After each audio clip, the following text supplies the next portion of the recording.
On a gloomy night in Buenos Aires, May 11, 1960, everything seemed calm. A man stepped off a public bus, weary after a day's work, unaware that in mere seconds, his life would change forever. From the shadows, figures emerged suddenly. They called out to him in Spanish, but it wasn't a greeting, it was a signal. They rushed forward, restraining him with a painful hold, gagging him, and covering his head with a black hood. No screams, no traces. In the blink of an eye, he vanished. For nearly a week, his fate remained an unsolved mystery. Then the world was stunned to learn that the kidnapped man was Adolf Eichmann, one of the architects of the Holocaust, responsible for the deaths of millions of Jews. And the perpetrators of this daring abduction were not an American or British Special Forces unit, but Mossad, Israel's secretive intelligence agency. This was the moment the world first heard of a name that would become legendary, standing shoulder to shoulder with the CIA and KGB. A secret unveiled Mossad's global debut. The abduction of Adolf Eichmann was not just a successful Israeli intelligence operation, it was a spectacular debut for an organization the world barely knew. It wasn't until May 19, 1960, after nearly a week of secret detention, that an Israeli pilot flew to Buenos Aires on a special El Al flight, officially to celebrate Argentina's 150th independence anniversary. But that was a cover. On the return flight, one crew member was listed as ill and in need of treatment in Israel. That sick colleague was Adolf Eichmann, sedated and dressed in an airline uniform. When the plane landed in Israel on May 22nd, Prime Minister David Ben-Gurion delivered a bombshell announcement to the Knesset: Adolf Eichmann is in custody in Israel and will soon face trial. The news shocked the world. A year later, Eichmann's trial in Jerusalem captivated global attention, exposing the Nazi regime's atrocities and leading to his death sentence by hanging. This event thrust Mossad into the spotlight. Officially founded on April 1, 1951 by Prime Minister David Ben-Gurion, Mossad was a consolidation of smaller intelligence units, including the military's Amman and the domestic security agency Shin Bet. Its creation reflected a harsh reality. Israel, a young nation born in the shadow of the Holocaust, was surrounded by hostile Arab states with few allies. Israel had no choice but to build a formidable intelligence apparatus to ensure its survival. Mossad was forged as a steel shield to prevent another Holocaust. Though it began as a small office with just 15 employees, it quickly established core principles: infiltrate Arab societies and conduct global operations. While the Eichmann operation brought Mossad fame, the agency remained cloaked in secrecy. The identities of its directors and agents were closely guarded, cultivating a legend of an elite force operating in the shadows to protect Israel from all threats. Mossad's early years formation and strategic vision. Mossad's beginnings were humble. In its early days, it was a small office in Tel Aviv with only 15 staff, mostly military officers reassigned to intelligence work. They lacked professional agents, substantial funding, and operated in a world where Israel was still an unfamiliar nation. Mossad's first director, Reuven Shiloh, laid the foundational principles. He believed that for Israel to survive, it needed an intelligence network capable of deep infiltration into Arab countries, gathering intelligence and acting decisively wherever possible. Shiloh's vision was clear. The Arabs are the #1 enemy. We must act wherever we are capable. This reflected the brutal reality of a region where Israel's neighbors constantly threatened its existence. Mossad transformed under Isser Harel, who became director in 1952. Harel was a legend born in Russia, a seasoned war veteran, fearless and driven by fierce dedication. He turned Mossad from a fledgling agency into a modern, well-equipped organization with increased funding. Harel recruited young, idealistic agents and personally led critical missions, including the Eichmann capture. It was said he feared no one except his wife, Rivka. Under Harel, Mossad saw rapid growth. A wave of Jewish immigrants from Russia, France, and Holocaust survivors brought a wealth of talent and diversity. These individuals carried not only resentment toward those who had harmed them, but also knowledge of global cultures, languages, and networks, an immense advantage for Mossad. During this period, Mossad faced numerous challenges. They had to build an agent network from scratch, gather intelligence on hostile neighbors, and counter internal threats. Despite these hurdles, Mossad persevered, fostering a unique culture of creativity, audacity, and adaptability. Thanks to Shiloh's vision and Harel's decisiveness, Mossad became a world-class intelligence agency capable of executing seemingly impossible missions. The Eichmann operation was just one of its early successes, but it underscored a powerful truth. Mossad would never allow those who committed crimes against Jews to live in peace, no matter where they hid. The Eichmann operation, planning and audacity. After World War II, Adolf Eichmann escaped Allied pursuit. Using the rat lines, a clandestine network run by Catholic priests and former SS officers, he fled to Argentina, living under the alias Ricardo Clement as a modest factory worker, believing he had evaded justice. But fate had other plans. In 1957, Lothar Hermann, a former concentration camp prisoner living in Argentina, stumbled upon Eichmann. Hermann's daughter Sylvia was dating a young man named Klaus Eichmann, who boasted about his father's Nazi past. Despite being blind, Hermann suspected the truth and passed the information to Mossad. Initially, Mossad was skeptical, doubting that a notorious war criminal would live so modestly. But Hermann's persistence convinced Ismail Haniyeh to act. A team of 10 elite agents was dispatched to Buenos Aires. They began surveillance meticulously, tracking Eichmann's routines from his bus stop to his workplace, the cafe he frequented, and even the newspaper he read daily. On the night of May 11, 1960, after weeks of observation, Mossad agents executed their ambush. As Eichmann stepped off the bus near his home, an agent called out in Spanish. When he turned, the team subdued him, gagged him, and hooded him with a black cloth. They whisked him away to a safe house. For 7 days, Eichmann was interrogated. He eventually admitted his identity. In a bold move, the agents smuggled him onto an El Al flight disguised as a sedated pilot. The operation was flawless. The abduction sent shockwaves globally. Argentina protested vehemently, but the US and West Germany quietly supported it. Eichmann's televised trial exposed Nazi atrocities and revealed former Nazis still in power in Germany. The operation inspired philosopher Hannah Arendt, who coined the term banality of evil, describing Eichmann not as a monstrous villain, but as a dutiful bureaucrat blindly following orders, showing how ordinary people could commit horrific crimes. The Eichmann operation became a symbol of Mossad's precision, audacity, and relentless pursuit of justice, no matter the distance.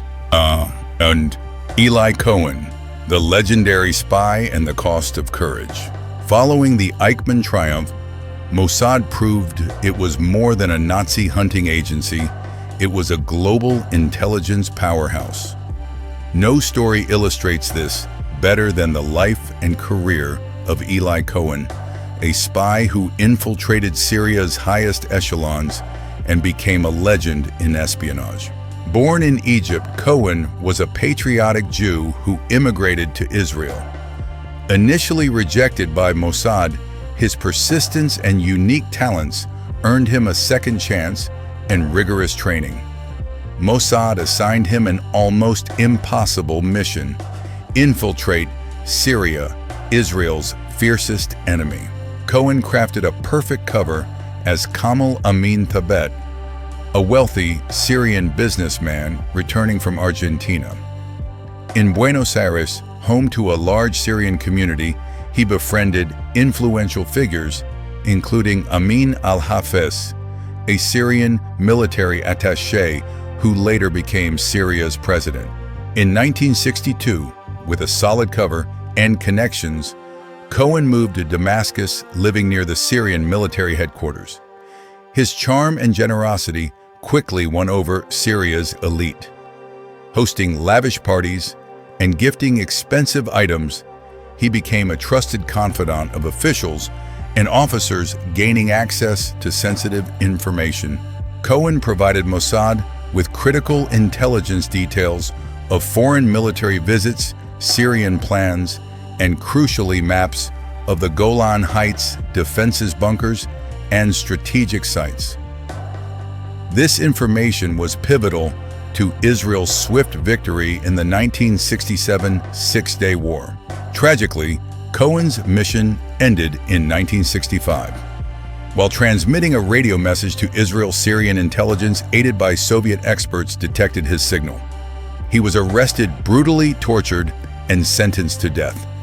Despite global pleas, President al-Hafez refused clemency. On May 18, 1965, Cohen was publicly hanged in Damascus. His death was a blow to Mossad, but his legacy endured. In 2018, Mossad recovered his wristwatch in a covert operation, a symbol of his courage and sacrifice. Eli Cohen remains one of Mossad's greatest spies, proving one individual could alter the course of a war. Operation Diamond, stealing the MiG-21. After successes and setbacks in infiltration missions, Mossad turned to technology acquisition. Israel, a small nation, faced a major challenge. Its Arab neighbors were equipped with advanced Soviet weaponry, particularly the MiG-21 fighter jet, a cutting-edge aircraft in the 1960s. Mossad set an audacious goal: acquire a MiG-21. Finding a pilot willing to defect was nearly impossible, as Arab pilots were tightly controlled and loyal. Mossad agents scoured countries, but faced repeated failures. The breakthrough came when Munir Redfa, an Iraqi Christian pilot, contacted Israel in Paris. Frustrated by discrimination and unwilling to fight Israel, he offered to defect with his MiG-21 for $1 million in safety for his family. The operation, codenamed Operation Diamond, was high stakes. Mossad had to extract Redfa's 32 family members from Iraq. On August 15, 1966, Redfa took off in his MiG-21 flying low to evade radar, escorted by Israeli jets, and landed in Israel after a tense 25-minute flight. The jet was dismantled, studied, and test-flown, revealing its weaknesses. This intelligence, shared with Western allies, was critical to Israel's air superiority in the 1967 Six-Day War, enabling tactics to counter Arab MiG-21s. Operation Diamond showcased Mossad's daring and ingenuity, securing a technological edge that shaped a historic victory. Scars of failure, Mossad's setbacks and scandals. Despite its legendary successes, Mossad has faced failures and scandals that tarnished its reputation and exposed vulnerabilities. In 1965, Mossad was implicated in the assassination of Moroccan opposition leader Mehdi Ben Barka in Paris, aiding Moroccan intelligence. The exposure sparked a political storm, with France severing intelligence ties with Israel, revealing Mossad's reckless involvement in a friendly nation's politics. Another near-catastrophic failure occurred before the 1967 Six-Day War. Mossad failed to clearly warn of Egypt and Syria's impending attack, underestimating the threat despite gathered intelligence. Israel's swift victory mitigated the error, but it cost director Meir Amit his position. These setbacks taught Mossad that reputation couldn't substitute for caution and accuracy, leading to a more discreet approach. Operation Wrath of God, Cold Retribution. One of Mossad's most ruthless operations was Operation Wrath of God, launched after the 1972 Munich massacre, where Black September terrorists killed 11 Israeli athletes. West Germany's failed rescue fueled Israel's outrage. Prime Minister Golda Meir ordered Mossad to hunt down the 17 planners and financiers, famously saying, "Call your boys." By 1973, Mossad eliminated 13 targets across Europe and the Middle East using letter bombs, phone bombs, and bold assassinations. A standout operation was the Beirut raid, where agents landed by boat, posed as couples rented cars, and hit PLO safe houses, killing 3 key leaders before vanishing. The operation sent a chilling message Israel would pursue terrorists anywhere, reinforcing Mossad's fearsome reputation despite ethical criticisms. Operation Isotope 1, Precision Hostage Rescue.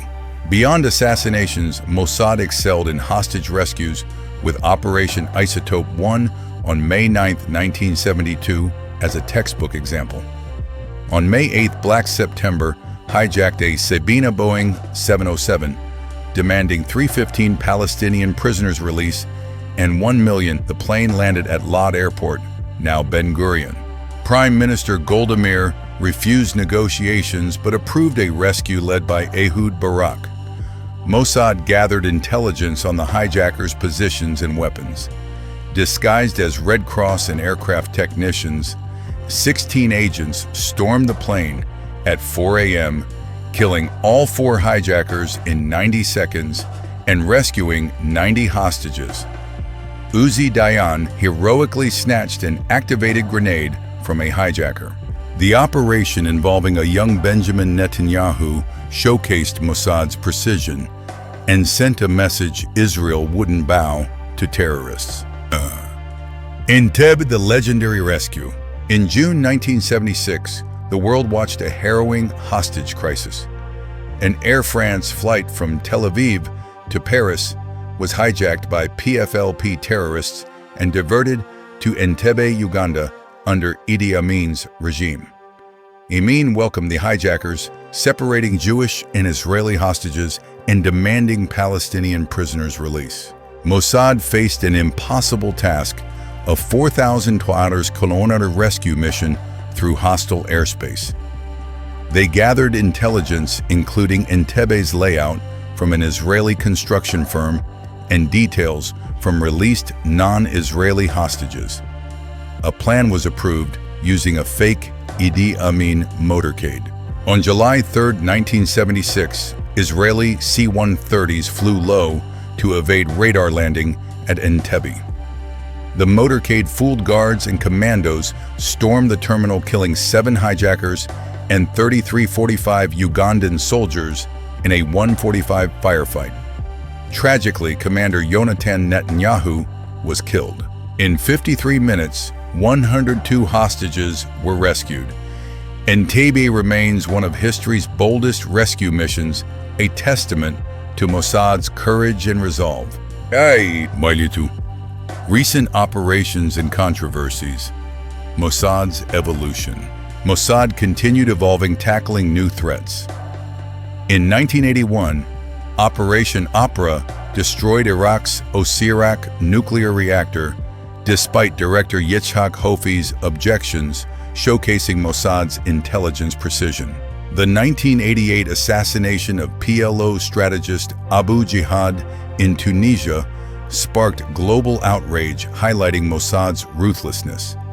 The 1986 Mordecai Vanunu case, where a female agent lured the nuclear whistleblower to Rome for abduction, fueled ethical debates. Mossad also conducted humanitarian missions like Operation Moses in the 1980s, evacuating thousands of Ethiopian Jews from famine and conflict. From a fledgling agency, Mossad became a sophisticated force balancing military operations with diplomacy and intelligence sharing with allies like the CIA and BND. Secret alliances collaboration with CIA in the West. Initially isolated, Mossad found allies during the Cold War as the Soviet Union armed Arab states. Israel became a key anti-communist outpost. CIA's James Angleton, a staunch Zionist, fostered ties despite early skepticism. In 1956, Mossad's acquisition of Khrushchev's secret speech denouncing Stalin proved their value. While cooperative relations weren't always smooth, Mossad's boldness, like the Paris assassination or MiG-21 theft, raised concerns. Yet Mossad's unparalleled Arab world intelligence made it indispensable. Operation Diamond's MiG-21 data strengthened U.S. ties, cementing Mossad's role in Western intelligence. Destined victory. The Six-Day War and Intelligence Lessons. The 1967 Six-Day War was a clash of information as much as arms. Mossad's infiltration of Egyptian and Syrian networks provided critical intelligence on airbases and supply lines. Israel's preemptive strike on June 5, 1967, destroyed enemy air forces, achieving a 5-1 kill ratio thanks to Operation Diamond's MiG-21 insights. In 6 days, Israel quadrupled its territory, capturing Sinai, the West Bank, Gaza, and the Golan Heights. The victory bolstered Israeli confidence and Mossad's legend, but complicated peace prospects, fueling Arab resentment and Palestinian displacement. The assassination of Ismail Haniyeh, a turning point. The assassination of Ismail Haniyeh was not just an event.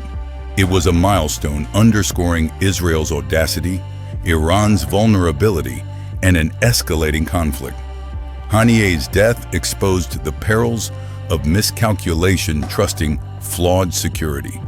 Predictable schedules and a high-profile role made him an unavoidable target. In espionage, a single mistake can be fatal, where even a sofa or a broken air conditioner can unlock the door to death. The Middle East conflict escalated rapidly, from Haniyeh's assassination to retaliatory missile strikes and Yahya Sinwar's death, each event shifting the power balance. It's a reminder that in heightened tensions, a small spark can ignite a massive explosion. As the dust settles, questions linger. Who's next? Where will this shadow war lead? Can it end, or will it claim more lives in a cycle of hatred and retribution? Share your thoughts below. How did Mossad infiltrate Iran? What will Haniyeh's assassination mean for the region? Like, subscribe, and hit the bell for more gripping espionage stories.